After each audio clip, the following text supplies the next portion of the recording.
नमो अरिहन्ताणं नमो सिद्धाणं नमो आयर्याणं नमो उवज्जायाणं नमो लोये सव्वसाहुणम् हेतु पञ्चनमुक्कारो सव्वपावपणासनो मङ्गलाणं च सव्वेतिं पढमं हवै मङ्गलम् जय जगजीवजोणि वियाणौ जगगुरु जगानन्दो जगणाहो जगबन्धो जय जगप्रिया महोभयवम् जय सुयाणं पभवो तित्थयराणम् अपचिमो जय गुरुलोगाणं जय महप्पा महावीरो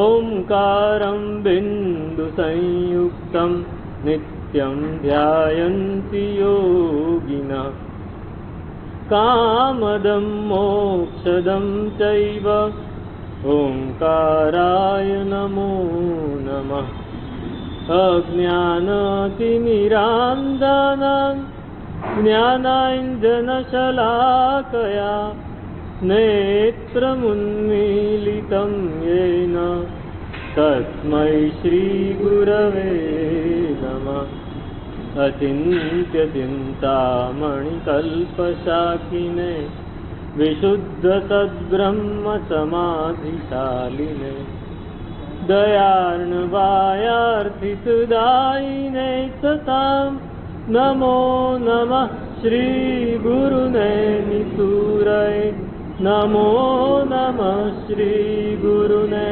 निसूरये नमो नमः श्रीगुरुने निसूरये।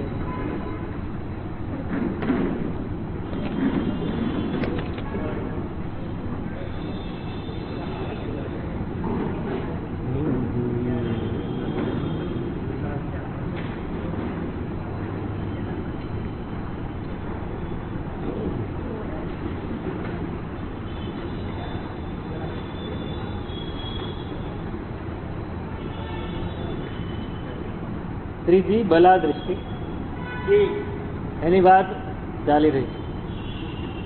આ દ્રષ્ટિ હોય, આ દ્રષ્ટિ જ્યારે આત્મામાં પ્રગટે ત્યારે શું થાય એના ગુણોની વાત ચાલી રહી છે. નાસ્યામ સત્યામ અસત્કૃષ્ણા પ્રકૃત્યૈવ પ્રવર્તતે તદભાવાચ્ચ સર્વત્ર સ્થિતમેવ સુખાસનમ. આ દ્રષ્ટિ પ્રગટે એટલે અસત તૃષ્ણા એટલે ખોટી ઈચ્છાઓ આપણી બધી ઓસરવા માંડે. ખોટી ઈચ્છાઓ ઓસરવી જોઈએ. ખોટી ઈચ્છાઓ આપણને ઘણી થાય. નાની નાની વાતમાં ઈચ્છાઓ થયા કરે જેનો કોઈ અર્થ જ નથી, જેનું કોઈ મતલબ નથી, એવી ઈચ્છાઓ આપણને વારંવાર થયા કરતી હોય છે. પણ આ દ્રષ્ટિ આવે છે ત્યારે આપોઆપ એ બોધ એટલો પ્રબળ છે કે વિષય કશાય તરફ એને ધ્યેય બુદ્ધિ જાગે છે. આ છોડી દેવા જેવું છે. રાગ હજી ગયો નથી. વિષયનો રાગ ઘણો છે પણ અંદરથી એમ થાય છે કે આ છોડું તો સારું, આ ન કરું તો સારું, આવું મારે જોઈતું નથી. એને લીધે શું થાય કે અનુચિત અયોગ્ય ઈચ્છાઓ જે અંદર થતી હોય, ઈચ્છાઓ થાય કદાચ તો પણ એને અટકાવી શકે. ઈચ્છાઓ થાય જ નહીં અને થાય તો અટકાવી શકે.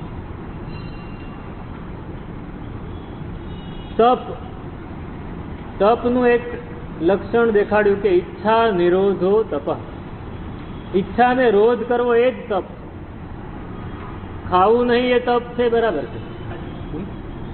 ખાવું નહીં અથવા ઓછું ખાવું અથવા મોડું ખાવું, વિગયનો ત્યાગ કરવો, રસનો ત્યાગ કરવો એ તપ છે, બરાબર છે. પણ ઈચ્છાનો રોધ કરવો એ મોટો તપ છે.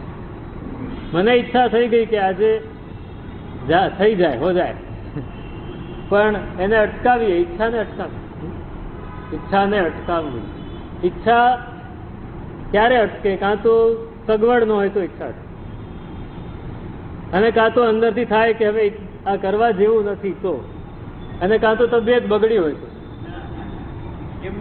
મૂળ વાત એ તબિયત બગડી હોય તો ઈચ્છા છે, છતાંય ઈચ્છા થઈ જાય તો ઈચ્છા પૂરી થઈ જાય, ભલે પછી ઇન્સ્યુલિન લઈ લઈશું ભાઈ, વાંધો નહીં. હે હા ફાફડે છે,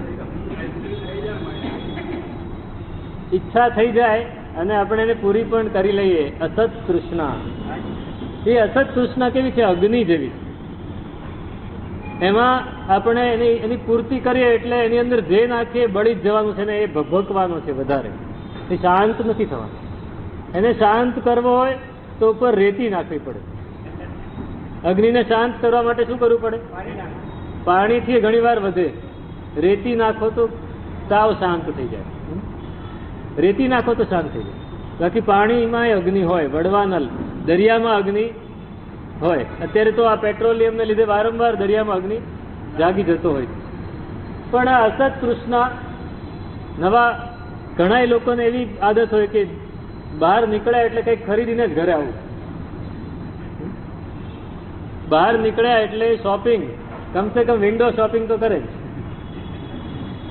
મોલમાં જવાનું, કંઈ જ ન લેવું હોય પણ જોવાનું, અને જોતા જોતા ઈચ્છા થઈ જાય તો ન્યાય આપી દેવાનો. પહેલાને કંઈક તો કમાણી થવી જોઈએ ને, આટલો મોટો મોલ લઈને બેઠો છે. પરોપકારાય સતાહમ વિભૂતય. અસત તૃષ્ણા છે, અસત તૃષ્ણા છે.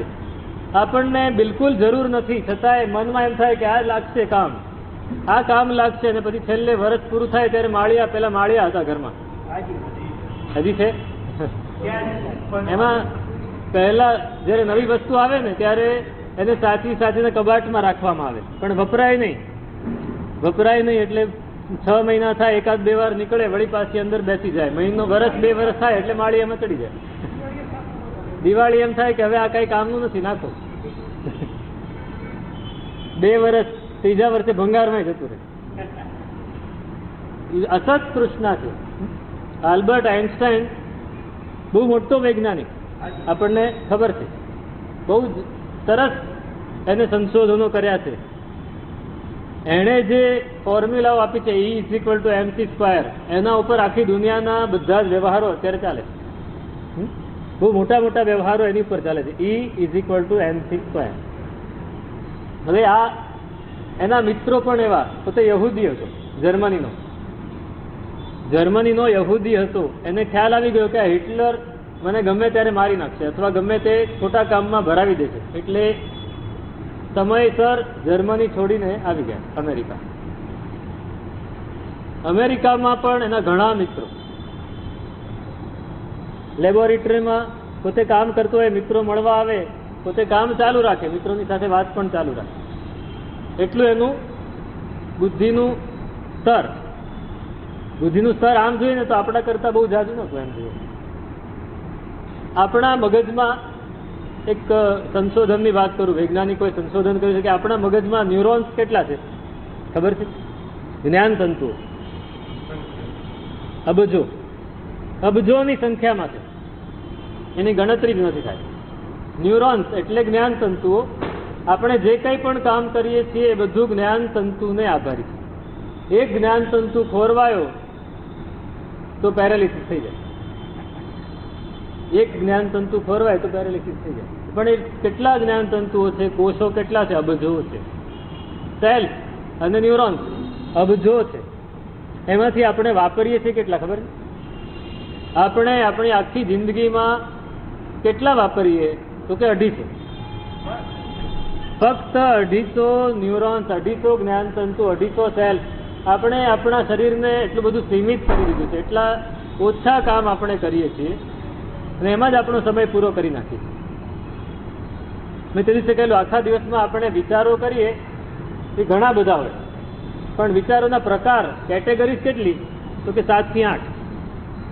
7 થી 8 કેટેગરીમાં બધું જ આવી જાય. ખાવાનું, પીવાનું, ઊંઘવાનું, હરવાનું, ફરવાનું, દુકાન ધંધો કરવાનો, ભણવાનું. બસ એથી વધારે શું આવે વિચાર? એનાથી વધારે કયો આવે? હે? કુટુંબ પરિવારનો. હા, 8. 7 થી 8 એનાથી વધારે કોઈ વિચાર કરે ને તો એ ચિંતક થઈ જાય, એ લેખક થઈ જાય. 8 થી વધારે વિચાર, 8 થી વધારે કેટેગરીમાં કોઈ વિચાર કરે તો એ લેખક થઈ જાય સારો, એ સારો વ્યાખ્યાતા થઈ શકે. વિચાર કરતા આપણે નથી, વિચાર કરતા આવડતું જ નથી, એટલે વિચાર કરવાનું છોડી દીધું છે મૂળ. વિચાર કરવાની આપણી પાસે કોઈ જગ્યા જ નથી. મેં આજે સવારે કહેલું, સ્થૂલભદ્રજીએ નંદ રાજા પાસે અડધો કલાક માગ્યો કે મને વિચાર કરવા દો, હું સીધે સીધું મંત્રી પદ નહીં લઉં. એમ મંત્રી પદ લેવા માટે એમણે ઓફર કરી તો કે મને વિચાર કરવા દો, એમને એમ નહીં લઉં. મંત્રી પદ મળતું હોય તો વિચાર કરવા રે કોઈ? આપણે કઈ લક્ષ્મી ચાંદલો કરવા આવે ને મોઢું ધોવા જાય એના જેવું છે. વિચાર કર્યો ને તો આપણને સ્થૂલભદ્રજી મળ્યા, નહીતર ના મળે, નહીતર ના મળે, નહીતર આપણને 14 પૂર્વ જે સાવ વિલુપ્ત થઈ ગયા હતા એ ના મળે. સ્થૂલભદ્રજી હતા તો 14 પૂર્વ આગળ ચાલ્યા, નહીતર ભૂલાઈ ગયા હતા બધા, બધાને ભૂલાઈ ગયા. છેલ્લા 14 પૂર્વી એ છે સ્થૂલભદ્રજી. તો એ વિચાર આપણે કરતા નથી. 7 થી 8 જ પ્રકારના વિચાર કરીએ છીએ, પણ એને લીધે આપણે 250 કોષો વાપરીએ છીએ ફક્ત, એનાથી વધારે કોષો નથી વાપરતા. 1000 કોષો વાપરીએ ને તો આપણે એકદમ આપણો આઈક્યુ વધી જાય, આપણે બ્રિલિયન્ટ નહીં પણ મલ્ટી બ્રિલિયન્ટ થઈ જાય. પણ આઇન્સ્ટાઈન કેટલા કોષ વાપરતો હતો ખબર છે? એ આઇન્સ્ટાઈન કહેવાયો, એના શકવર્તી બધા સંશોધનો આજે પણ અને સદીઓ સુધી ચાલશે, એના સંશોધનો કામ લાગશે. નવા કોઈ એમાં કોઈ ફેરફાર નથી કરી શક્યું. અત્યારે આખી દુનિયાનું જે આ ભૂગોળ ને ખગોળનું સ્વરૂપ છે એમાં એના સંશોધનો જ આખરી ગણાય છે. એમાં કોઈ ફેરફાર નથી, એમાં કોઈ અમેન્ડમેન્ટ નથી, ત્યાં ને ત્યાં જ અટકેલું છે. કેટલા વર્ષો થયા? 70-80 વર્ષ થઈ ગયા આઇન્સ્ટાઈનને આ સંશોધન કર્યાને. 70-80 એનર્જીનું એમણે જે ઇક્વેશન બહાર પાડી E એટલે એનર્જી = mc². હજી સુધી કોઈ ને એના ઉપર જ આખી દુનિયાની બધી જ શક્તિઓ ચાલે. એ કેટલા કોષ વાપરતા હતા કે 300. આપણા કરતા ફક્ત 50 જ કોષ વાપરવામાં આઇન્સ્ટાઈન આટલા બધા તેજસ્વી ને આટલા મોટા વૈજ્ઞાનિક બને, તો એ બાકીના કોષો આપણે કેમ નથી વાપરતા? એમ કે અસત તૃષ્ણા, આપણી તૃષ્ણા બહુ વધારે પડતી છે, એટલે પેલી જગ્યા એ વાપરવામાં આવતી જ નથી. એ બધું એમનેમ જ પડ્યું રહેશે, જેટલું છે એમાં ને એમાં જ આપણે ફર્યા કરીએ. એ આઇન્સ્ટાઈન, એના મિત્રો ઘણા. તો આઇન્સ્ટાઈન હંમેશા એક જ સૂટ પહેરીને નીકળે, એક જ એની પાસે સૂટ હતો એ જ પહેરીને નીકળવાનું. ક્યારેક એમાં મેલો હોય, ક્યારેક કંઈક ડાઘ લાગેલો હોય. પેલા બધા કે ક્યારેક તો સૂટ બદલ ભાઈ, તું હંમેશા આવું પહેરે છે, અમારી ઇજ્જત નથી રહેતી. એમ કે અમારી પ્રેસ્ટીજ નો તો વિચાર કર, અમારો મિત્ર છે અમારી સાથે. તો કે જો આને જે ઓળખે છે ને આને નથી ઓળખતા, અને આને જે ઓળખે છે એને આનું શું કામ છે? એટલે મને જે ઓળખતા છે એ ઓળખવાના જ. તો કે ચાલ અમારી સાથે, અમારે તને સારામાં સારી વસ્તુઓ પાડશે. એની પાસે કરોડો રૂપિયા હતા. એકવાર પેલા રોકફેલર જેવો કોઈ ઉદ્યોગપતિ હતો, એને ખબર પડી કે આઇન્સ્ટાઈન આટલું બધું સંશોધન કરે છે, આટલા બધા એને પ્રયોગો કર્યા છે, ને એને હંમેશા પૈસાની જરૂર હોય. વૈજ્ઞાનિકોને ધનની જરૂર હોય અને એ કોઈની પાસે માગે નહીં. મારે એને સહાય કરવી છે. પેલા ઉદ્યોગપતિ એને ચેક લખીને આપ્યો, કેટલા લાખો ડોલરનો ચેક એ જમાનામાં એને લખીને આપ્યો કે તમારે જ્યાં વાપરવા હોય ત્યાં તમે વાપરજો. સારું, આઇન્સ્ટાઈને ચેક લઈ લીધો. પછી એ ચેક એને શેમાં વાપર્યો ખબર છે? બુકમાર્ક તરીકે વાપર્યો. પોતે જે પુસ્તક વાંચતા હતા એમાં જગ્યા, કઈ જગ્યાએ કયું પાનું છે એ ગોતવા માટે એક આપણે બુકમાર્ક મૂકીએ, એ બુકમાર્ક તરીકે એને એ ચેક વાપર્યો. 5 વર્ષ થઈ ગયા. પેલા ઉદ્યોગપતિ પાછા મળ્યા કે મેં તમને ચેક આપ્યો હતો, તમે શું કર્યું? તો કે આ પડેલો વટાવ્યો નથી. તો કેમ વટાવ્યો નથી? કે મને જરૂર જ નથી, મને જરૂર નથી. તો પેલા મિત્રો બધા એને કે આ ન ચાલે, તું મારી સાથે ચાલ. આપણે મોલમાં જઈએ. જમાનામાં એ લોકોને ત્યાં જે મોલ મોટા સ્ટોર હતા એ સ્ટોરમાં લઈ ગયા મિત્રો, કે આમાંથી આટલી બધી વસ્તુઓ છે, તમારે જે જોઈતી બધી લઈ લો, એનું બિલ ચૂકવી દઈશું અમે. સારું. પહેલેથી શરૂ કર્યું. આખો મોલ જોઈએ ને તોય 2 કલાક નીકળી જાય. વિન્ડો શોપિંગ કરીએ તોય 2 કલાક નીકળી જાય. એ ભાઈ તો બધા મિત્રો સાથે છે, હા બહુ સરસ છે, આ બૂટ તો બહુ સારા છે, આ કપડાં બહુ સારા છે, આ ટાઈ બહુ સારી છે, આ ચશ્મા બહુ સારા છે, આ પેન સારી છે, બધી જ વસ્તુ જોતા જાય છે. કે તમે નક્કી કરી લેજો આઈન્સ્ટાઈનને કે તમારે જે જોઈતું હોય પછી આપણે લઈ લઈશું. તો કે સારું. 2 કલાકે આ દરવાજેથી શરૂ થયા તો પેલા દરવાજા સુધી પહોંચી ગયા, બધું જ જોઈ લીધું, બધા જ સ્ટોલ જોઈ લીધા. પછી કે બોલો હવે શું લેવું છે? તો કે વસ્તુ તો બધી બહુ સરસ છે. તો કે લઈ લો, તમારે જે જોઈતું હોય લઈ લો. તો કે પણ મને એમ લાગે છે કે આમાંની એક પણ વસ્તુ વગર મને ન ચાલે એવું નથી. આમાંની એક પણ વસ્તુ વગર મને ન ચાલે એવું નથી, બધું જ ચાલે એવું છે. પછી મારે શા માટે લેવું જોઈએ? શા માટે લેવું જોઈએ? રિસોર્સને બગાડો નહીં. અસત તૃષ્ણા આ રિસોર્સ છે, એને આપણે લઈ લઈએ છીએ, વધારે શોપિંગ કરી લઈએ છીએ, પછી પડ્યું રહે છે.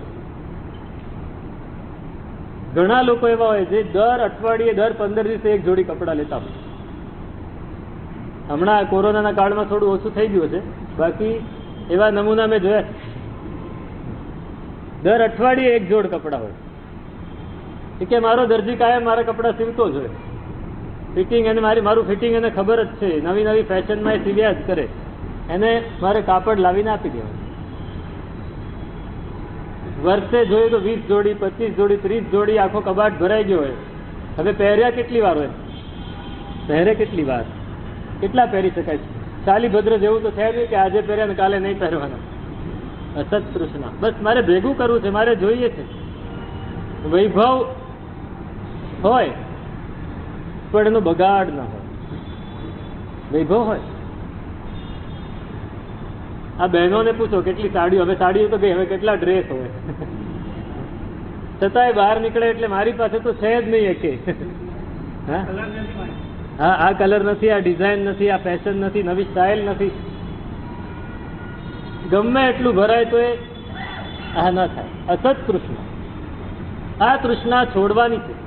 એ છૂટે તો ભલા દૃષ્ટિમાં આપણો પ્રવેશ થાય. મૂળ એ છૂટે તો આપણું મન સ્થિર થાય. કેમ કે આપણું મન સ્થિર કેમ નથી રહેતું? અસત તૃષ્ણા છે. આ મેળવી લેવું છે, આ પામી લેવું છે. પેલા રણ પ્રદેશમાં એક ગામડું, આ યોગ દ્રષ્ટિ સમુચ્ચયની આ વાત છે, શાસ્ત્રીય વાત. કે રણ પ્રદેશ છે, મારવાડ જેવો, જેસલમેર બાજુનો. અને એમાં ગામડા, નાના નાના ગામડા, કસ્બા હોય. કોઈકમાં 20 ઘર હોય, કોઈકમાં 25 ઘર હોય, કોઈકમાં 50 ઘર હોય. 50 ઘરનું બહુ મોટું ગામડું કહેવાય. એ બિચારા ત્યાં રહે, જ્યાં સહેજ પણ પાણી મળી શકે એવી જગ્યા હોય ત્યાં એ લોકો રહે, ઝૂંપડા બનાવીને રહે. હવે રણ પ્રદેશ, સૂકો પ્રદેશ, આખા વર્ષમાં 2 થી 3 ઇંચ વરસાદ માંડ પડતો હોય.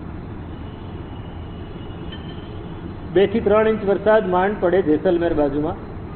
અને છતાંય જેસલમેર વાળા કોઈ દિવસ પાણીની ફરિયાદ નથી કરતા. ખબર છે? સાંભળ્યું છે કોઈ દિવસ કે અમારે પાણી નથી, ઉનાળો આવ્યો અને પાણી લેવા માટે બહાર લાઈન લાગે એવું નથી? તો કેમ? સંગ્રહ કરે છે લોકો. 2 ઇંચ વરસાદનો પણ પૂરેપૂરો સંગ્રહ કરીને આખું વર્ષ ચલાવે છે. એ જેસલમેરની આજુબાજુના કોઈ ગામડામાં એક માણસ, એટલે ગામડામાં બધા રહે, એમાં એક વ્યક્તિ રહે. હવે સૂકો પ્રદેશ ને, ભેજ નહીં બિલકુલ, એટલે શરીરની ચામડી બધી સૂકી સૂકી થઈ જાય. એને લીધે વારંવાર સ્કિન ડિઝીઝ થાય, ચામડીના રોગ. એમાં એક વ્યક્તિને વધારે પડતી સૂકી ચામડી હતી, તો એને ખરજવું થઈ ગયું. ખરજવું થાય એટલે શું થાય? માણસ ખંજવાળે ત્યારે સારું લાગે, પછી બળતરા થાય. એટલે આખો દિવસ એને ખંજવાળ જ આવ્યા કરે, બેઠો બેઠો એ ખંજવાળ્યા કરે, વલુરિયા કરે, અને પછી બળતરા થાય. એટલે બહુ કંટાળી ગયો. હવે એ ગામડાઓ, એ લોકો કોઈ દિવસ બહાર જાય નહીં, જરૂર પડે તો જ બહાર જાય. અને દવા કોની પાસે કરાવે? ડોક્ટર કોઈ નહીં. છેક જેસલમેર સુધી જવું પડે, કોઈ જાય નહીં, જવા આવવાની સગવડ ન હોય, ઊંટ ઉપર બેસીને જવું પડે. એટલે એ જમાનામાં પેલા વૈદ્યો છે ને, અત્યારે જેમ સેલ્સમેન બધા ગામડામાં, તમે ગયા હો તો કોઈ દિવસ ગામડામાં તમે રહ્યા હો તો ખ્યાલ હશે કે કાપડની ફેરી કરવા વાળા કાપડ લઈને આવે, સાડીઓ લઈને આવે, વાસણો લઈને આવે, અલગ અલગ વસ્તુઓ લઈને વેચવા નીકળે. જેને જરૂર હોય ગામડામાં એ લઈ લે. એવી રીતે વૈદ્યો નીકળતા દવાનો કોથળો ભરીને. દવાનો કોથળો ભરીને વૈદ્યો નીકળે અને ગામડામાં જે માંદા હોય એની સારવાર કરી આપે, એને સાજા કરી આપે, એને દવા આપે, એનું નિદાન લઈ લે. એમાં એનું પણ પેટ ભરાય ને પેલા લોકો સાજા થઈ જાય. એવા એક વૈદરાજ નીકળ્યા ગામડામાં અને ફરતા ફરતા પેલા ગામડામાં પહોંચ્યા. બધાના ઘરે પૂછતા જાય છે, કોઈને કઈ તકલીફ હોય તો કહેજો, પૈસા આપવા જરૂરી નથી, તમારી પાસે જે અનુકૂળતા એ આપજો. એક કોથળો દવાનો ને એક કોથળો વસ્તુઓનો લઈને નીકળે. એ ભાઈ નીકળ્યા છે ને આ ભાઈના ઘરે પહોંચ્યા. પેલો કે સાહેબ આ જુઓ ને, આ ખરા જુઓ, એટલું બધું છે, આખો દિવસ ખંજવાળીને લોહી નીકળી જાય, બળતરા બહુ થાય, કંઈક કરો, કંઈક કરો. તો કે મટાડી દઉં, તારું ખરા જુઓ મટાડી દઉં, મારી પાસે દવા છે, પણ પરેજી પાળવી પડશે, આવું કરું, બધું કરીશ સાહેબ. અને વૈદરાજે બધું જોઈ લીધું એનું, પછી દવા કાઢી. હવે દવામાં બધી જડીબુટ્ટીઓ હતી, વનસ્પતિ હતી, અમુક સળી હતી વનસ્પતિની, એ બધું એને બહાર કાઢ્યું. હવે પેલાની નજર, એને જોયું બધું આ શું છે, એમાં એની નજર સળી ઉપર પડી. એટલે સાહેબ આ શું છે? તો કે આ દવા છે. એને બરાબર પીસીને એનો ચૂરો કરીને પાવડર કરીને પાણીમાં નાખીને લગાડી દેવાનો. સાહેબ એને પીસો નહીં ને એમ કે. કેમ? એ સળી મને એમને આપી દો. પણ કેમ? તો કે આ ખંજવાળીને થાકી ગયો છું, આંગળીઓ બધી ખરાબ થઈ ગઈ છે, એટલે સળીથી ખંજવાળી. એટલે પણ તારી ખંજવાળ મટાડી દઉં. તો કે ના, નથી મટાડવી, મને સળી આપી દો. સળી આપી દો. ખંજવાળવામાં જે મજા આવે છે એ બીજે નથી આવતી. તમે મટાડી દેશો તો હું પછી મજા શેમાંથી લઈશ? આ અસત કૃષ્ણ. યોગ દ્રષ્ટિ સમુચયમાં હરિભદ્ર મહારાજ કહે છે કે આવી આપણી સંસાર પ્રત્યેની જે તૃષ્ણા છે ભોગોની, આવી છે. ગુરુ ભગવંત આવ્યા છે, તારી ભોગની તૃષ્ણા મટાડી દો. ના સાહેબ, ભોગ વધે એવું કઈક કરો ને. આપણે શું માગીએ છીએ? માગીએ તો એટલું કે તમે જેનો ત્યાગ કર્યો એ જ અમે માગીએ. તમે જેનો ત્યાગ, સાહેબ અમને આ આપી દો, અમારું સારું થઈ જાય. શંખેશ્વર શેની માટે જાય? આ દ્રષ્ટિ આવે ને તો એ બધી તૃષ્ણાઓ શાંત પડે. દેરાસરમાં આવ્યા શેની માટે આવ્યા? ગુરુ ભગવાનના પગલા ઘરે શા માટે કરાવો છો? મને કહેજો, વિચારીને કહેજો. કોઈ આચાર્ય ભગવાન પધારે, બહુ પ્રભાવક હોય, સાહેબ મારા ઘરે પગલા, અત્યારે સમય નથી. ના સાહેબ, આવવું જ પડશે. ખાલી આવીને આપણે એક નૌકા સંભળાવીને જતા રહેજો. શું થાય? તેને માટે મારા ઘરમાં બધું, હા, મંગલ કલ્યાણ આવાસમ.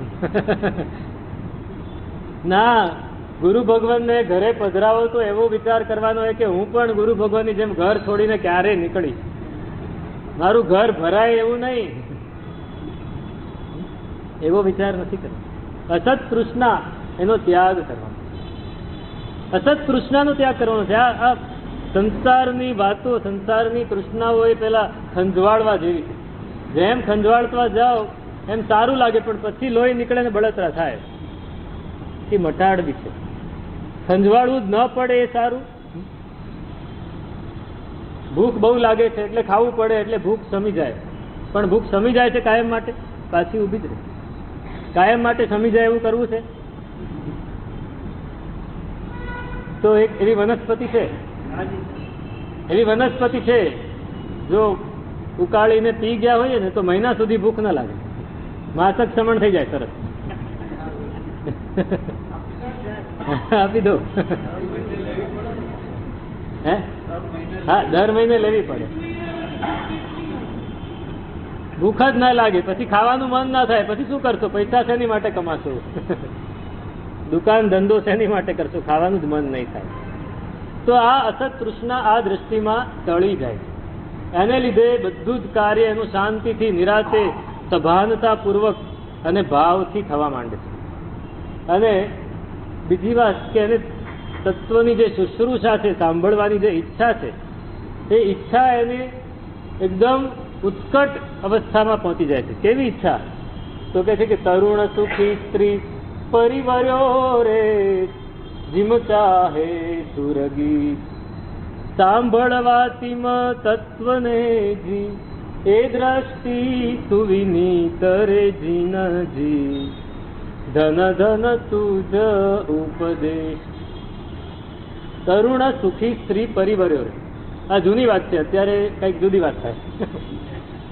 યુવાન છે, સુખી છે, ધનવાન છે, બધું જ એની પાસે છે, સગવડ બધી જ છે, અને પરણેલો છે, પોતાની પત્ની પોતાની સાથે બેઠેલી છે, અને સામે બધા નાટ્યકારો નાટક કરી રહ્યા છે, નૃત્ય કરી રહ્યા છે, ગાઈ રહ્યા છે. એ સાંભળવામાં એને કેટલો રસ પડે, કેટલો રસ પડે. અત્યારે કોઈ ચિંતા નથી, દુકાન ધંધાનું કોઈ ટેન્શન નથી, નિરાતે હિલ સ્ટેશન ઉપર ફરવા માટે આવ્યા છે, અને ત્યાં સરસ પાર્ટી રાખી છે, એમાં સરસ સંગીતકાર આવ્યા છે, ગાયક આવ્યા છે, ગાય છે, કોઈક નૃત્ય કરે છે, કોઈક ડેન્સ કરે છે. બધું જોવામાં કેટલો રસ પડે, કેટલો રસ પડે. એના કરતા વધારે રસ જો તત્વ સાંભળવામાં પડે, એના કરતા વધારે. તેથી રાગે અતિ ગણે રે ધર્મ સુણ્યાની રીત. એનાથી વધારે રાગ આવે ધર્મ સાંભળવામાં તો આ દ્રષ્ટિ પ્રગટે. અને કેમ આવું શા માટે? એ સાંભળવાનું કામ શું? તો અહીં કહે છે કે બોધાંબ સ્ત્રોતસૈષા સ્થિરા તુલ્યા સતામતા અભાવેત્યા શ્રુતમ વ્યર્થ મતિરાવની કૂપવત. આ શુશ્રુષા, એને સાંભળવાની ઈચ્છા થાય કે મને આવું સાંભળવા.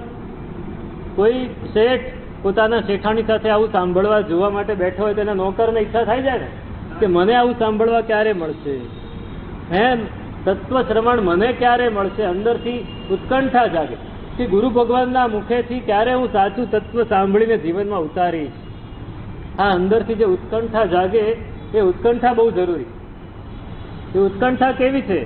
તો કહે છે કે તરીએ બોધ પ્રવાહની જી તે વિણ શ્રુત થળી કૂપ શ્રવણ સમીહા તે કિશીજી શૈત સુણે જીમ ભૂપરે જીનજી ધન ધન તુજ ઉપદેશ.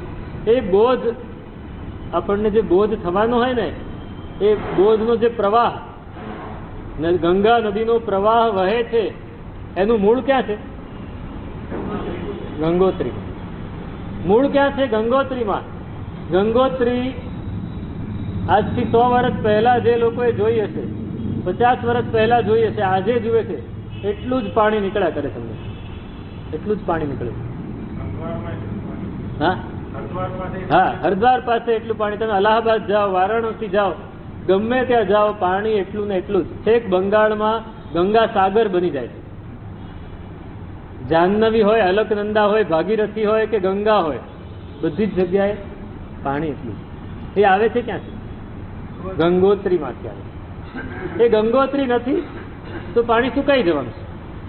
ગંગોત્રી નથી તો પાણી સુકાઈ જવાનું છે. અહીં કહે છે કે જો તત્વને સાંભળવાની ઈચ્છા એ ગંગોત્રી જેવી. તત્વને સાંભળવાની ઈચ્છા, ઉત્કટ ઈચ્છા છે, શેના જેવી છે? ગંગોત્રી જેવી. એ પ્રવાહનો સ્ત્રોત છે. એ પાણીના, નદીના પ્રવાહનો, બોધરૂપી નદી, આપણને જે બોધ થાય છે, આપણને જે જ્ઞાન થાય છે, એનો જે પ્રવાહ છે, એનો આ સ્ત્રોત, એનું મૂળ આ છે. જો એ ના હોય તો એનું સુકાઈ જશે. તે વિના શ્રુત થળીકું. એ જો ઉત્કંઠા નહીં હોય અને તમને સાંભળવામાં આવશે તો એ શેના જેવું થશે? તો કે રણમાં રહેલા કુવા જેવું. રણમાં કૂવો હોય, એમાં પાણી હોય કોઈ ના. ગમે એટલું ખોદો, ખોદાય ખરું પણ પાણી ના નીકળે, રેતી જ નીકળ્યા કરે. એમ ગમે એટલું ભણો પણ અંદરથી શુશ્રુષા, સાંભળવાની ઈચ્છા ના હોય, જિજ્ઞાસા ના હોય તો બોધ ના થાય.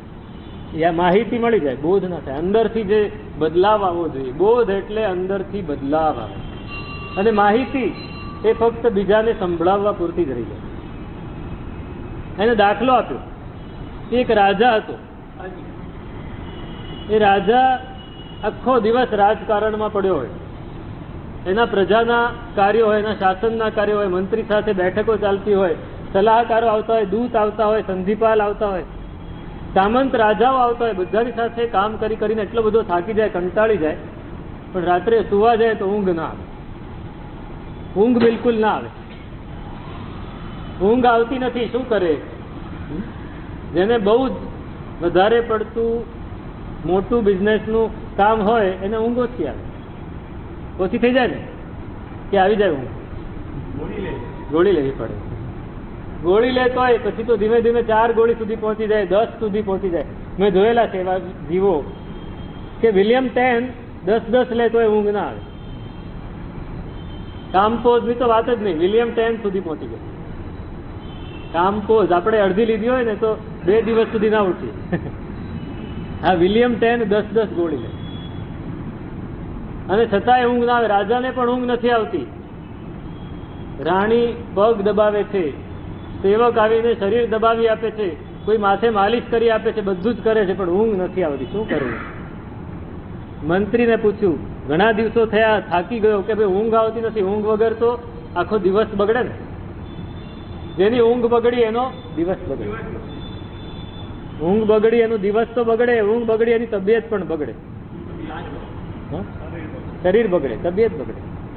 અત્યારે આખી દુનિયામાં સૌથી ઓછામાં ઓછું ઊંઘવાળા કોણ છે ખબર છે? ભારતીયો. ભારતના લોકો દિવસમાં 6 કલાકથી પણ ઓછી ઊંઘ લે છે. તેને લીધે ચિંતા નહીં, મોબાઈલ.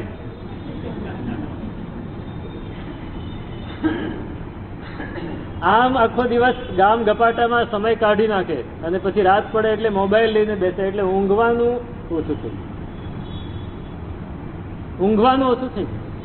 પાછા કામ આખા દિવસના અઠવાડિયાના 7 દિવસ કામ કરવાનું અને છતાંય કામ પૂરું થતું નથી. એની સામે મોટા ભાગના યુરોપિયન દેશોમાં, અમેરિકાના રાજ્યોમાં બધે 5 દિવસનું અઠવાડિયું. સોમવારથી શુક્રવાર, શનિ રવિ આરામ કરવાનું, 5 જ દિવસ કામ કરવાનું. પણ એ 5 દિવસ, અને અમુક દેશોમાં અત્યારે 4 દિવસની વાત આવી ગઈ. ફક્ત 4 દિવસ કામ કરવાનું, 3 દિવસ રજા. છતાંય એ 4 દિવસમાં આપણે 7 દિવસમાં ન કરીએ એટલું કામ કરે. કેમ? ઊંઘ પૂરેપૂરી લેવાની. ઊંઘ પૂરેપૂરી લેવાની. તો રાજાને ઊંઘ નથી આવતી, આપણને પણ ઊંઘ ઓછી થઈ ગઈ છે. પછી આખો દિવસ બગાસ આવે ને, કંટાળો આવે. રાજાને ઊંઘ ઓછી થઈ ગઈ છે. મંત્રીને પૂછ્યું, મંત્રી કે આપણે નક્કી કરીએ, વિચારીએ. બધાય મંત્રી ભેગા થઈને વિચાર્યું કે શું કરી શકાય. કોઈક કે સંગીત સંભળાવીએ, કોઈક કે આ કરીએ, કોઈક કે આ કરીએ. પછી છેલ્લે એક વાત ઉપર બધાએ સંમત થઈ ગયા કે રાજાને વાર્તા સંભળાવી. કોઈક સરસ કલ્પનાશીલ વ્યક્તિ હોય, કથાકારો એને બોલાવો, એ સરસ સરસ વાર્તા રોજ સંભળાવે. એ વાર્તા સંભળાવતા રાજાને ઊંઘ આવી જાય. કેમ કે મન ફ્રેશ થઈ જાય, મન શાંત થઈ જાય, મન ડાયવર્ટ થાય એટલે ઊંઘ આવે. મન ડાયવર્ટ થાય એટલે ઊંઘ આવે. રાજાને જઈને સલાહ આપી. રાજાએ કીધું ચલો બોલાવી લાવો તમે. રોજ વાર્તા કરવાવાળો, કથા કરવાવાળો આવીને વાર્તા સંભળાવે. રાજા શરૂઆત થાય એટલે રાજા કહે એમ, પછી આગળ શું થયું, પછી આગળ શું થયું. જયારે પછી આગળ પછી એમ કરતા જયારે અટકી જાય ત્યારે ખબર પડી જાય કે હવે સુઈ ગયા છે. તત્વની શુશ્રુષા આવી ન હોય. રાજાને ઊંઘ માટે જે કથા સંભળાવવામાં આવે છે, બાકી વ્યાખ્યાન પણ ઊંઘ માટે સારો ડોઝ થઈ જાય. જોકા નહીં, ફ્રેશ થઈ જવાય. જોકું આવે તો સારું, તો ઊંઘી જ જવાય. એક ભગવાન મારા દાદા ગુરુ મહારાજ કહેતા કે એક વ્યાખ્યાન ચાલુ હતું અને આગળ જ નગર શેઠ બેઠેલા હતા. મેં કદાચ વાત કરી હશે.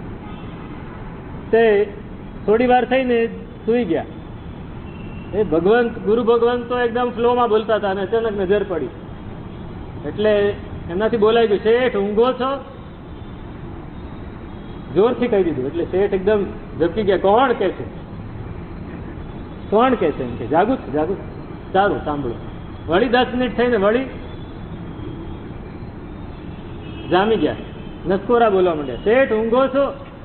તો કે કોણ કે છે. ત્રીજી વાર થયું એટલે હવે ગુરુ ભગવાનથી ના રહેવાયું. કે શેઠ જીવો છો? તો કે કોણ કે છે. શું થાય? ઊંઘમાંથી અચાનક ઉઠે ને બોલે કોણ કે છે? અરે જીવો તો છો ને તમે. ઊંઘ આવી જાય એ તત્વ શુશ્રૂષા નહીં. તત્વની શુશ્રૂષા અંદરથી ઉત્કંઠા એવી જાગે કે ગુરુ ભગવાન પાસેનો એક એક શબ્દ સાંભળવો છે એવો અને હૈયામાં ઉતારવો છે, એ અહીંયા હોય છે. ને સાંભળતા શું થાય તો કે મન રીઝે તન ઉલ્લસેજી, રીઝે બૂઝે એક તાન, તે ઈચ્છા વિણ ગુણ કથાજી, બહેરા આગળ ગાન રે જીનજી, ધન ધન તુજ ઉપદેશ. ભગવાનની વાણી સાંભળવાથી શું થાય તો કે મન રીઝે, મન પ્રસન્ન થઈ જાય, મન એકદમ પ્રફુલ્લિત થઈ જાય. રૂડીને રઢિયાળી રે વીર તારી દેશના.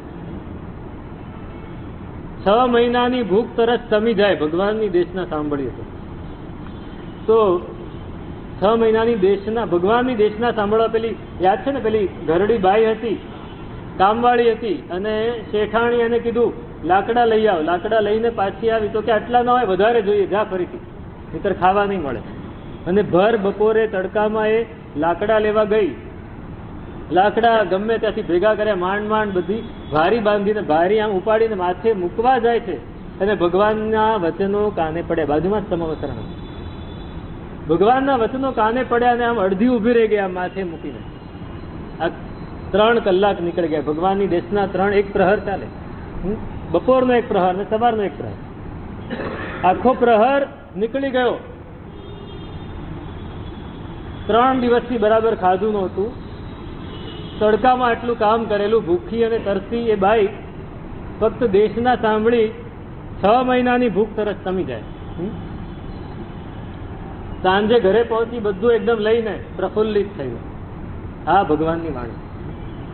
એ વાણી આપણને ક્યારે સાંભળવા મળે?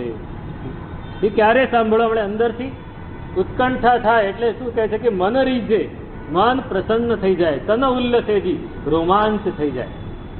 રોમાંચ થઈ જાય કે મેં એવા કેટલા પુણ્ય કર્યા છે કે આવી વાણી મને સાંભળવા મળે. રીઝે બૂઝે એક તાન, એક તાન થઈ જાય. પછી બીજું કઈ યાદ ના આવે, આજુબાજુમાં શું થઈ રહ્યું છે, શું થઈ રહ્યું છે ખબર જ ના પડે. એકાગ્ર થઈ જાય. આ ઈચ્છા હોય તો આવું થાય. ઈચ્છા વગર શું થાય તો કે ઈચ્છા વિણ ગુણ કથાજી. ઈચ્છા વગર કોઈ સંભળાવે તો કે બહેરા આગળ,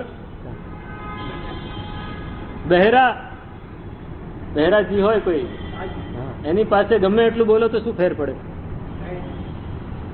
તમે બજારમાં ગયા હતા તો કે ના હું તો બજારમાં ગયો હતો, હું તો બજારમાં ગયો હતો. ના મને એમ કે તમે બજારમાં ગયા છો. બંને બહેરા ભેગા થઈ ગયા હતા. બહેરા આગળ ગાન અને ભેંસ આગળ ભાગવા. એવું આપણે નથી કરવું. આ દ્રષ્ટિમાં તત્વની શુશ્રૂષા હોય છે. અને શ્રવણ ન મળે તો પણ શુશ્રૂષા, અંદરની ઈચ્છા એટલી ઉત્કટ છે કે એ ઉત્કટ ઈચ્છાને લીધે એની પ્રવૃત્તિ હંમેશા શુભ ભાવમાં થાય છે. શુભ ભાવમાં જ એની પ્રવૃત્તિ થાય છે. એના લીધે એના જે કર્મ છે, ખરાબ કર્મ, અશુભ કર્મો, એનો ક્ષયોપશમ થતો જાય છે. ઉદયમાં આવે એનો ક્ષય થઈ જાય, હજી ઉદયમાં નથી આવે એનો ઉપશમ થઈ જાય. એને લીધે શુભ કર્મ ઉદયમાં આવવા માંડે. જ્ઞાનાવરણીય કર્મ, મોહનીય કર્મ, એ બધાનો ક્ષયોપશમ થાય અને લાભાંતરાયનો ક્ષયોપશમ થાય, વીર્યાંતરાયનો ક્ષયોપશમ થાય. એટલે શુભ પ્રવૃત્તિ એની વધવા લાગે.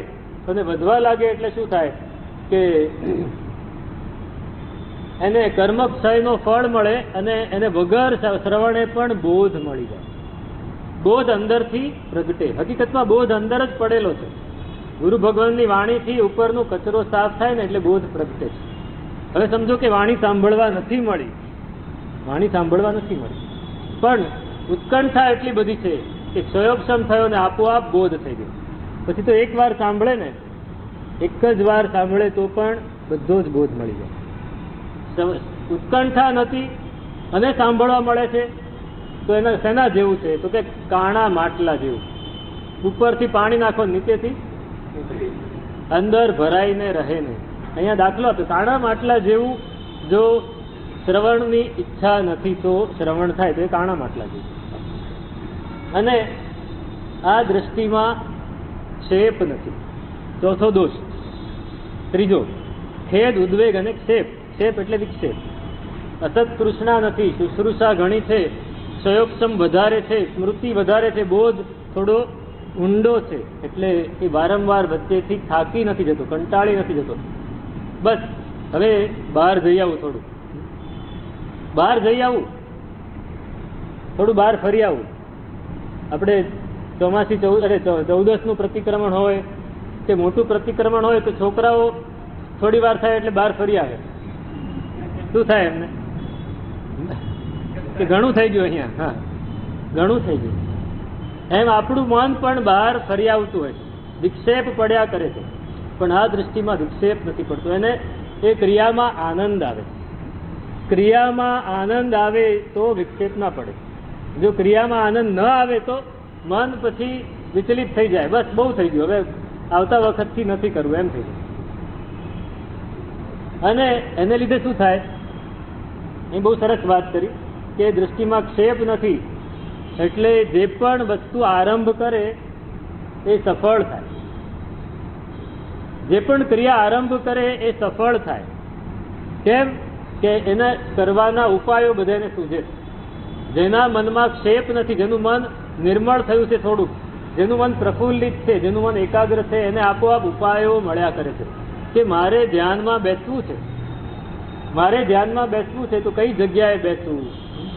આપણને પહેલા તો સૂઝ જ ના પડે કઈ જગ્યાએ બેસવું, પણ આને સૂઝ પડવા માંડે કે આ જગ્યાએ બેસવું તો કોઈ ડિસ્ટર્બન્સ નહીં આવે, કયા આસનમાં બેસવું, કયા સમયે બેસવું, આ બધું જ એને આપોઆપ સૂઝવા માંડે. મારે ભગવાનની પૂજા કરવી છે પણ નિરાતે કરવી છે તો કયા સમયે જાઓ, જેમાં મને પણ તકલીફ ન પડે અને બીજાને પણ તકલીફ ન પડે, એવી રીતે. તો એને સમય પણ મળી જાય, એને અનુકૂળતા મળી જાય, કારણ કે ક્ષેપ નથી. આ દ્રષ્ટિ, એમાં વિક્ષેપ નથી આવતો. અને આ બધું થાય છે ને, એનું ચિત્ત પ્રફુલ્લિત થયું, બોધ સારો થયો, શુશ્રૂષા ઘણી છે, અસત તૃષ્ણા નથી, એટલે કર્મોનો ક્ષયોક્ષમ વધ્યો. કર્મોનો ક્ષયોક્ષમ વધ્યો એટલે શું થયું? કે એના જીવનમાં વિઘ્નો હવે ઓછા થઈ જાય. આ બહુ મોટી વાત, આપણને ગમે એવી વાત. અંતરાયો ઓછા થઈ જાય. ઘણા લોકો આવીને કે સાહેબ બહુ જ અંતરાયો છે, જે પણ આમ કોઈ તકલીફ નથી, પણ જયારે કંઈક કાર્ય કરવા બેસીએ, ધર્મ કાર્ય કરવા બેસીએ તો અંતરાય આવે. સારું કાર્ય કરવા બેસીએ, ધર્મ નહીં સમાજનું પણ સારું કાર્ય કરવા જઈએ તો અંતરાય આવે છે. તેને લીધે આવે છે સંયોગક્ષમ નથી. કર્મ આડા આવે છે, કોઈક ને કોઈક અંતરાય આપણે બાંધેલા છે. આ દ્રષ્ટિમાં એ કર્મોનો સંયોગક્ષમ થવા માંડે છે. વિઘ્ન ઇહા પ્રાયે નહીં જી, ધર્મ હેતુ માહે કોઈ. ધર્મનો હેતુ ધર્મ આદરવો છે, ધર્મ ક્રિયા કરવી છે તો કોઈ વિઘ્ન નહીં આવે, કોઈ વિઘ્ન નહીં આવે. અને ખોટું કામ કરવાની એને ઈચ્છા નથી થતી, ધર્મ કરવાની ઈચ્છા છે. કારણ કે એને સાવધ્યનો ઓછામાં ઓછો ઉપયોગ થાય એવું કાર્ય કરે છે. અસત તૃષ્ણા ઓછી થઈ એટલે બને એટલું સાવધ્ય કર્મ એનું ઓછું થઈ જાય છે. એટલે એમ કહે છે કે વિઘ્ન ઇહા પ્રાયે નહીં જી, ધર્મ હેતુ માહે કોઈ. અને અનાચાર પરિહારથી જી, સાવધ્યનો ત્યાગ થતો જાય, સાવધ્ય એના જીવનમાં ઓછું થતું જાય, આરંભ સમારંભ ઓછા થતા જાય, બને એટલું એ ટાળતો જાય. એને લીધે શું થાય? તો કે સુજસ મહોદય હોય, એનો મહોદય અભ્યુદય થાય છે. અભ્યુદય થાય છે. અભ્યુદય, અભ્યુદય શબ્દ બહુ સમજવા જેવો છે. અભ્યુદય એટલે શું? આપણે જે ઈચ્છીએ છીએ, ગુરુ ભગવાન ઘરે પધારે અને આપણે જે ઈચ્છીએ છીએ ને તે આપોઆપ થાય જો આ દ્રષ્ટિમાં આપણે આવીએ તો. પણ પછી અસત તૃષ્ણા જતી રહે, પછી અભ્યુદય શું કામનું? એમ છે. અહીં કહે છે કે અનાચાર પરિહારથી જી સુજસ મહોદય હોય. સુજસ મહોદય, એનો યશ વધે, લોકો એને જાણતા થઈ જાય, લોકો એને પ્રશંસા કરવા માંડે, લોકપ્રિય થઈ જાય, સાથે સાથે અભ્યુદય વધે, સંસારમાં એની પરિસ્થિતિ છે એકદમ સારી થવા માંડે, એને કોઈ તકલીફ ના પડે, કોઈ દિવસ કોઈ તકલીફ પડે જ નહીં. એને જે યોગ જોઈતો હોય, જે સામગ્રી જોઈતી હોય, જે ઉપકરણો જોઈતા હોય, આપોઆપ મળી જાય. આપણે ઘણા જીવોને જોયા છે જેને બધું જ કરવું હોય, ધર્મ ક્રિયા ઘણી કરવી હોય, પણ મેળ ન પડે. દુકાન ધંધા એવા હોય, નોકરી એવી હોય કે પૂજા ન કરી શકે, વ્યાખ્યાન ન સાંભળી શકે, પ્રતિક્રમણ ન કરી શકે, ચોવિહાર કરવો હોય તો ન કરી શકે.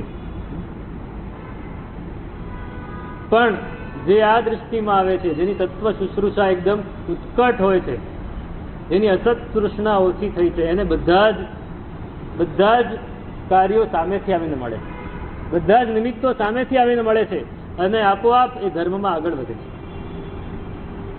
એક શ્રાવક છે બેંગ્લોરમાં, એનું નામ છે કિશોરભાઈ, મારવાડી શ્રાવક. ધર્મમાં એટલી બધી રુચિ અને તત્વ સાંભળવાની ઈચ્છા પણ એટલી. આ જે બધી વાત કરીને એના જીવનમાં દેખાય બધું.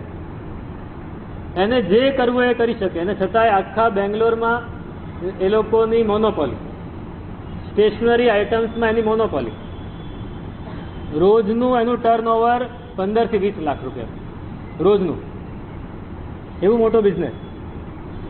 અને એક દુકાન નહીં, 9 થી 10 દુકાનો, 5 ભાઈઓ છે.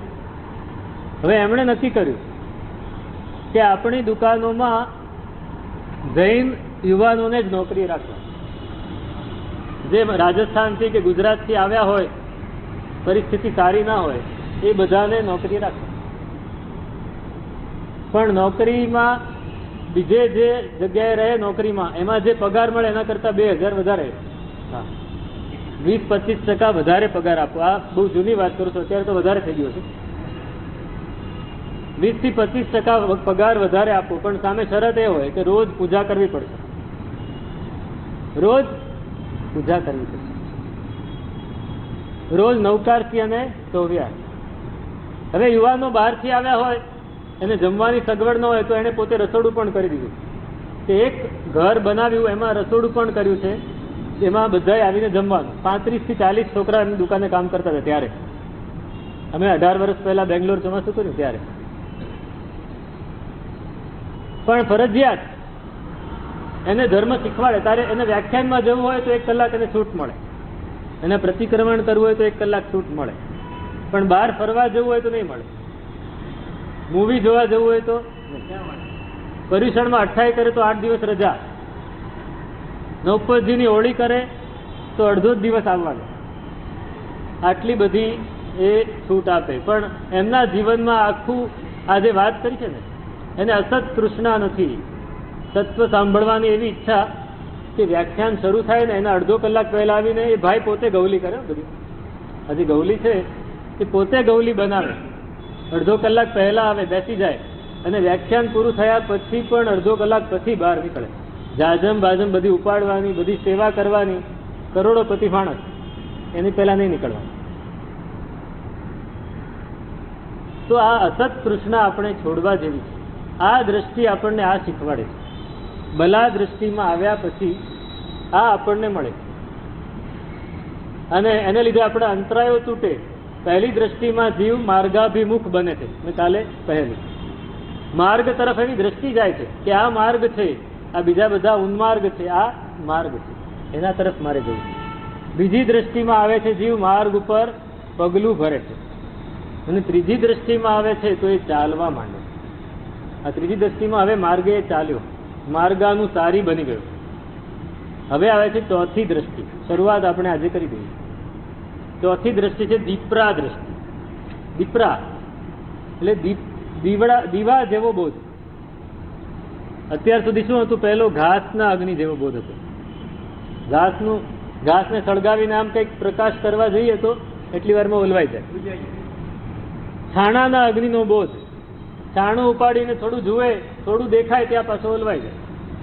ત્રીજું લાકડાના કાષ્ઠ અગ્નિનો બોધ.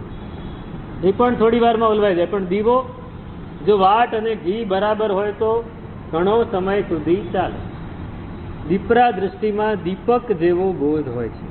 દીપકના પ્રકાશ જેવો બોધ. અધિક બળ, એનો પ્રકાશ, એનું બળ વધારે હોય. તમે દીપકને ફાનસમાં મૂકી દીધો હોય તો આખી રાત પડ્યું રહેતો હોય, બુઝાય નહીં, લાંબા સમય સુધી રહે અને પ્રકાશ પણ સારું આપે. જે જગ્યાએ આપણે દીવો લઈ જઈએ ત્યાં આપણને વસ્તુ ચોખ્ખી દેખાય. અને એના લીધે શું થાય તો ઝીણા ઝીણા પદાર્થો પડ્યા હોય, દ્રવ્યો પડ્યા હોય, વસ્તુઓ પડી એ પણ દેખાય. હવે આ જ વસ્તુ બોધમાં લઈ આવીએ તો બોધ, આ દીવા જેવો બોધ છે એનું બળ વધારે.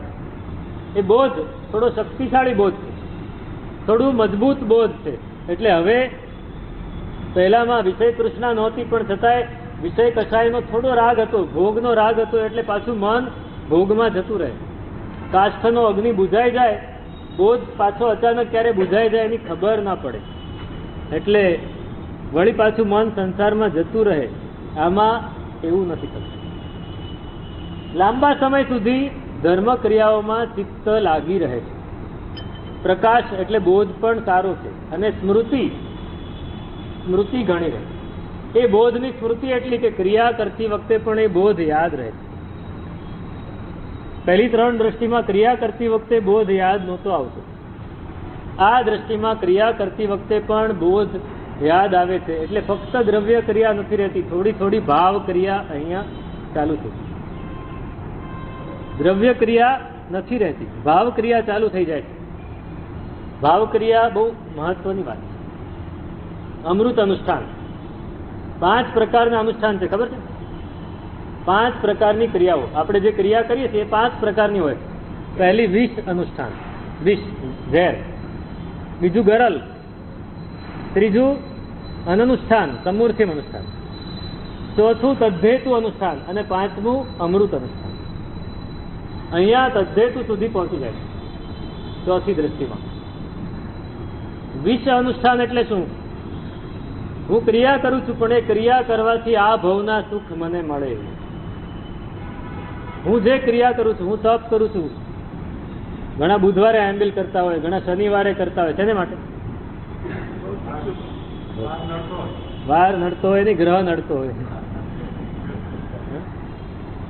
ગ્રહ નડતો હોય. ધર્મ ક્રિયા તો કરે છે, પણ શેની માટે? શનિવારે મુનીશ્વર સ્વામી ને, મંગળવારે રાષ્ટ્રપૂજન, બુધવારે વિમલનાથ, ગુરુવારે આદેશ્વર, માણીભદ્ર, રોજ એક એક, શુક્રવારે ચંદ્રપ્રભુ, રોજ એક એક ભગવાનને બેસાડી દીધેલા છે. શેની માટે? ભૌતિક સુખો માટે. ભૌતિક સુખો માટે. બોધ આપણો ક્યાં છે? આપણો બોધ ક્યાં છે? પહેલું વિષ અનુષ્ઠાન, આ વિષ અનુષ્ઠાન થઈ ગયું. બીજું ગરલ અનુષ્ઠાન. આ ભવના સુખોની બહુ ઈચ્છા નથી, પર ભવના સુખો. મારી ક્રિયા એવી થાય કે પરલોકમાં અહીંયા ભલે જે છે, આ ભવમાં જે મળ્યું એ મળ્યું, પર ભવમાં હું સુખી થાઉં, તો આ ગરલ અનુષ્ઠાન. ત્રીજું સમૂર્થિમ અનુષ્ઠાન. કઈ ખબર જ નથી શેની માટે ક્રિયા કરે છે. ક્રિયા કરી પણ ખબર નથી શેને માટે ક્રિયા કરી. સાહેબે કીધું એટલે એ તો સારું છે. સાહેબે કીધું એટલે, ભગવાને કહ્યું એટલે, ભગવાનની આજ્ઞા છે એટલે, આગમમાં લખ્યું છે એટલે ક્રિયા કરું છું, તો બહુ સારી વાત. હા, દેખા દેખી, એની પાછળ કોઈ બોધ નથી. એની પાછળનો કયો હેતુ છે? શાના માટે હું પૂજા કરું છું, શાના માટે પ્રતિક્રમણ કરું છું, ખબર નથી. બસ કરવું છે એટલે કરવું છે, બધા કરે છે એટલે કરવું છે. એ અનનુષ્ઠાન કહેવાય. કર્યું ના કર્યું બધું એ સરખું જ થઈ જાય. પેલા વીરા સાળવી જેવું, શ્રી કૃષ્ણ વાસુદેવ સાથે એને પણ 18,000 વંદન કર્યા, પણ સમૂર્થિમ અનુષ્ઠાન. મારા રાજા કરે છે એટલે હું કરું છું, તેની માટે છે ખબર નથી. ચોથું છે તદ્ધેતુ અનુષ્ઠાન. તદ્ધેતુ એટલે હું આની માટે આ અનુષ્ઠાન કરું છું, મારા કર્મોની નિર્જરા માટે કરું છું, મારો બોધ વધારે થાય એને માટે. હવે ભૌતિકની વાત તો પહેલા 2માં જતી રહી, હવે આત્મિક વાત છે. મારો વિકાસ થાય, પણ હજી એને ખબર નથી, પૂરેપૂરો એકાગ્ર થતો નથી, પણ એને હેતુ ખબર છે, આ તેની માટે કરું છું. અને 5મું અનુષ્ઠાન અમૃત અનુષ્ઠાન. એ અનુષ્ઠાન એને બધી જ ખબર છે, સાથે અનુષ્ઠાન કઈ રીતે કરવું જોઈએ એ પણ ખબર છે, અને કઈ રીતે કરાય એટલી આવડત પણ છે. એ અમૃત અનુષ્ઠાન. અમૃત અનુષ્ઠાન એ એના લક્ષણો પણ બહુ સરસ દેખાડ્યા છે. આપણો ટાઈમ પૂરો થયો, એક જ મિનિટમાં પૂરું કરું કે મૈણા સુંદરી, મારે ઉતાવળ, મૈણા સુંદરી, હા, અને કમલ પ્રભા એમના સાસુ, આ બંને જણા બેઠા છે ઘરમાં અને વાત કરે છે કે દીકરો ત્રિપાળ ક્યારે આવશે ઘરે. એ માતા વાત કરે છે. 12 વર્ષ થઈ ગયા છે, દેશાટન કરવા ગયો છે, હજી આવ્યો નથી, ક્યારે આવશે, ક્યારે આવશે, ક્યારે આવશે, રડે છે કમલ પ્રભા. માતા રડે છે તો મૈણા સુંદરી આશ્વાસન આપે છે કે માં તમે ચિંતા ન કરો, આવશે, હમણાં જ આવશે. કેમ હમણાં આવશે એટલે? તો કે બસ આવવા જ જોઈએ. પણ કઈ રીતે તું કહી શકે? તો કે આજે સાંજે આપણે દેરાસર ગયા દર્શન કરવા અને આરતી ઉતારી.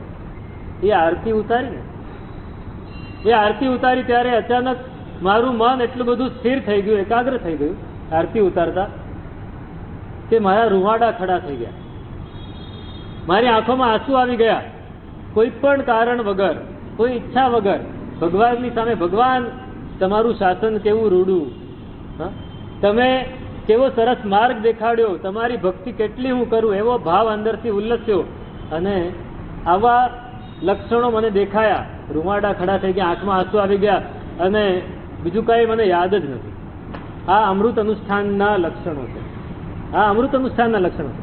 અને આવું અમૃત અનુષ્ઠાન થાય ત્યારે આપણું મન વાંછિત તરત ફળે. હજી આ વાત કરે છે, દરવાજો ખખડાયો, ખોલ્યો તો શ્રીપાળ રાજા હાજર. તો એક સામાન્ય વાત છે, પણ અમૃત અનુષ્ઠાન આપણને મોક્ષ સુધી લઈ જઈ શકે. હવે આ ચોથી દ્રષ્ટિમાં તદ્ધેતુ અનુષ્ઠાન સુધી એ પહોંચી જાય છે. અમૃત અનુષ્ઠાન આગળ થશે, પણ તદ્ધેતુ અનુષ્ઠાન સુધી એ પહોંચી જાય છે. હજી આગળ એના ઘણા બધા લક્ષણો છે, ઘણા ગુણો છે, એની